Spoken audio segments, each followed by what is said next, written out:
दल पक्ष मंगलवार दिन बंद डाकरा बंद कर डिमांड এটা যেহেতু মানে আমার সতলা ব্লক এনএসসি লাগে পুরা ফিজিবিলিটি আছে এবং বিগত যে বিজেডি সরকার ଥିଲା বেলে যেটা বলাঙ্গীর জেলার মধ্যে 4টা এনএসসি লাগি ডিক্লেয়ার করা যাইলা তা সাথে কଣ୍ଟାବାଞ୍ଜିকে ମଧ୍ୟ ମ୍ୟୁନିସିପାଲିଟି ଡିକ୍ଲାରେସନ୍ କରାଯାଇଥିଲା କିନ୍ତୁ ବର୍ତ୍ତମାନ ବିଜେପି ସରକାର ତାଙ୍କର ବୈମାତୃକ ଭାବ ନେଇକରି ଖାଲି ଲସିଆ ଖାଲି ଡିକ୍ଲେୟାର କରି ବାକି 3ଟାକୁ ଛାଡ଼ିଦେଲେ ତ ତେଣୁକରି ସନ୍ତଲା ସର୍ବସାଧାରଣ ଚାହୁଁଛନ୍ ଯେ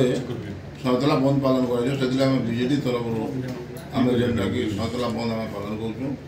ଇନେ ବିଭିନ୍ନ ଆପଣଙ୍କର ବଣିକ ସଂଘ କହୁନ୍ ଆପଣଙ୍କର ସ୍କୁଲ କଲେଜନୁ ଆରମ୍ଭ କରି ବ୍ୟାଙ୍କନୁ ଆରମ୍ଭ କରି ଯେତେ ଅନୁଷ୍ଠାନ ଅଛି ସମସ୍ତେ ବନ୍ଦ ରହିବ ଏବଂ ତା ସାଙ୍ଗେ ସାଙ୍ଗେ NH-26 ମଧ୍ୟ ଆମେ ଘଣ୍ଟାରୁ 1.5 ଘଣ୍ଟା ଆମେ ତାର आगामी दिन से जो सतला एनएससी बंद खाली पालन कर मुख्यमंत्री के भेटिक बीजेडी कण कण कर नहीं आगामी दिन पुणी लड़ाई जान एनएससी दिन तो पुणी हम एनएससी लगे जिते लोक जो चाहते बीजेडी दल तरफ लड़ाई जान सारा ओडार बीजेडी दल तरफ जितकी जगह एनएससी डिक्लेयर कराई बीजेपी सरकार ने करवार द्वारा सब जगह आंदोलन